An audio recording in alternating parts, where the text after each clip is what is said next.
आज हम बात करेंगे एक ऐसी क्रांति की जो हुई तो लेकिन अनजाने में। ये कहानी है लिनक्स की, एक ऐसे प्रोजेक्ट की जो एक शौक की तरह शुरू हुआ और देखते ही देखते पूरी दुनिया पर छा गया। सवाल तो यही उठता है ना कि आखिर एक मुफ्त का प्रोजेक्ट जिसे एक स्टूडेंट ने बस अपने शौक के लिए बनाया था, वो आज की मॉडर्न दुनिया का पावर हाउस कैसे बन गया। चलिए इसी गुत्थी को सुलझाते हैं। जरा सोचिए, लिनक्स का असर कितना गहरा है हमारी जिंदगी पर।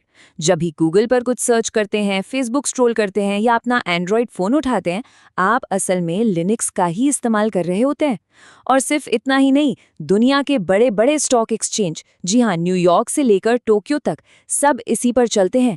ये कोई छोटा मोटा प्लेयर नहीं है, ये तो पर्दे के पीछे का असली बाजीगर है। अच्छा, इस पूरी कहानी को समझने के लिए हमें थोड़ा सा पीछे जाना पड़ेगा, यूनिक्स के जन्म के समय में। हमारी कहानी की शुरुआत होती है बेल लैब्स से, एक ऐसी जगह जहां सॉफ्टवेयर बनाने का मतलब पैसे कमाना नहीं, बल्कि एक दूसरे के साथ मिलकर कुछ नया बनाना था। तो हुआ यूं कि 1969 में एक बहुत बड़ा प्रोजेक्ट था मल्टिक्स, जो फेल हो गया। लेकिन केन थॉम्पसन और डेनिस रिची ने हार नहीं मानी। उन्होंने सोचा, चलो कुछ नया, कुछ सरल बनाते हैं, एक ऐसा ऑपरेटिंग सिस्टम जो प्रोग्रामर्स की जिंदगी आसान कर दे। और फिर 1973 में आया एक बड़ा मोड़। उन्होंने यूनिक्स को सी लैंग्वेज में लिख दिया। इसका मतलब अब यूनिक्स किसी एक मशीन का गुलाम नहीं था, उसे किसी भी कंप्यूटर पर चलाया जा सकता था। डेनिस रिची की ये बात यूनिक्स की असली आत्मा को दिखाती है। मामला सिर्फ कोड लिखने का था ही नहीं, बात थी एक कम्युनिटी बनाने की, एक भाईचारा बनाने की, जहां प्रोग्रामर्स एक साथ मिलकर काम करें। और यही सोच, यही आइडिया आगे चलकर लिनक्स का दिल बनने वाला था। लेकिन कहानी में हमेशा एक लेकिन होता है ना? यहाँ भी एक ट्विस्ट आया। जो चीज़ सहयोग के लिए बनी थी, वो अब मुनाफे का खेल बनने लगी। AT&T, जिसने यूनिक्स को बनाया, उसने इसे एक कमर्शियल प्रोडक्ट बनाने का फैसला कर लिया। और ये बदलाव कोई छोटा मोटा नहीं था। सोचिए, एक तरफ था कम्युनिटी वाला यूनिक्स, जहां कोड सबके लिए खुला था, सब मिलकर काम करते थे। और दूसरी तरफ आ गया मालिकाना यूनिक्स, जहां कोड एक तिजोरी में बंद रहस्य बन गया। सहयोग की जगह अब मुकदमों ने ले ली थी और खुलेपन की जगह दीवारों ने। अब जब माहौल इतना बंद होने लगा, तो एक विद्रोह की चिंगारी तो भड़कनी ही थी। और इस बगावत का झंडा उठाया एक ऐसे इंसान ने जिसने सॉफ्टवेयर की आज़ादी को ही अपनी जिंदगी का मिशन बना लिया था। नाम था रिचर्ड स्टॉलमैन। साल था 1984। स्टॉलमैन ने एक पूरा आंदोलन ही शुरू कर दिया। उन्होंने फ्री सॉफ्टवेयर फाउंडेशन बनाया और साथ ही शुरू किया GNU प्रोजेक्ट। ये सॉफ्टवेयर की दुनिया में बहुत बहुत बड़ा कदम था। GNU का नाम ही अपने आप में एक मजेदार पहेली थी। GNU's नॉट यूनिक्स, मतलब GNU यूनिक्स नहीं है। और इनका मिशन जबरदस्त, यूनिक्स जितना पावरफुल एक ऑपरेटिंग सिस्टम बनाना। लेकिन शर्त ये थी कि वो 100% फ्री होगा। कोई सीक्रेट कोड नहीं, कोई पाबंदी नहीं, सब कुछ खुला। अब इस आज़ादी को बचाने के लिए एक कानूनी कवच भी तो चाहिए था। तो स्टॉलमैन ने बनाया GNU पब्लिक लाइसेंस, यानी GPL। देखिए, ये सिर्फ एक लाइसेंस नहीं था, ये एक तरह का घोषणा पत्र था। ये कहता था, भाई इस सॉफ्टवेयर के साथ जो चाहे करो, बस एक बात का ध्यान रखना, तुम इसमें जो भी बदलाव करोगे उसे भी सबके लिए आज़ाद रखना होगा।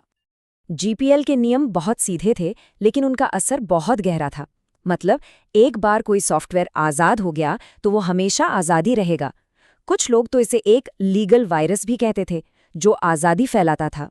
कोई भी कंपनी कोड लेकर उसे अपनी तिजोरी में बंद नहीं कर सकती थी। कमाल था। और GNU प्रोजेक्ट ने काम भी जबरदस्त किया। उन्होंने यूनिक्स ऑपरेटिंग सिस्टम का लगभग हर हिस्सा, कंपाइलर, टेक्स्ट एडिटर, कमांड्स, सब कुछ दोबारा बना डाला था।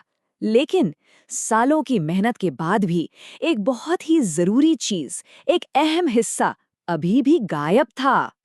और ठीक यहीं कहानी में एंट्री होती है हमारे दूसरे हीरो की।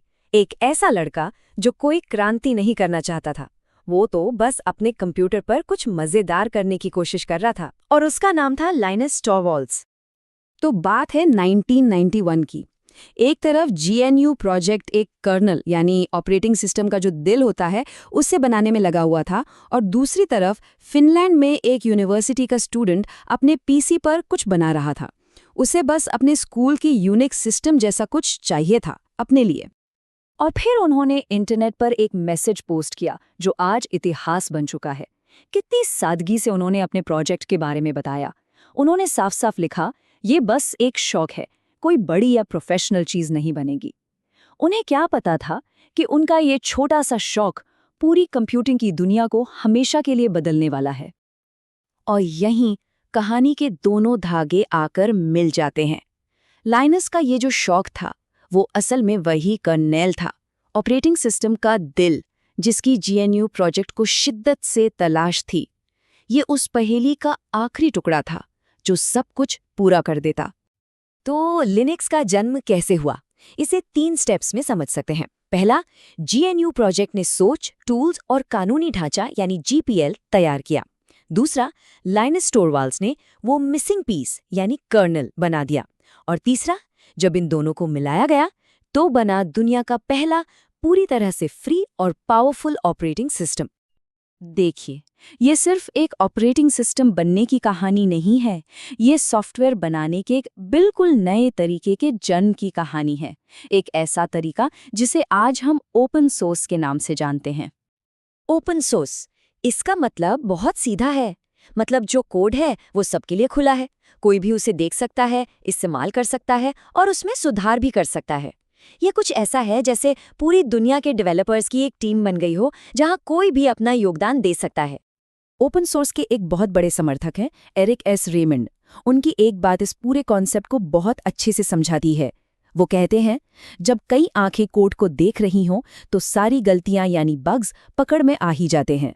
मतलब सॉफ्टवेयर ज़्यादा बेहतर और ज़्यादा सुरक्षित बनता है। तो लिनक्स की विरासत क्या है? अरे ये तो बहुत बड़ी है। इसने कंप्यूटिंग की लागत को कम किया, नए नए इनोवेशंस को जन्म दिया।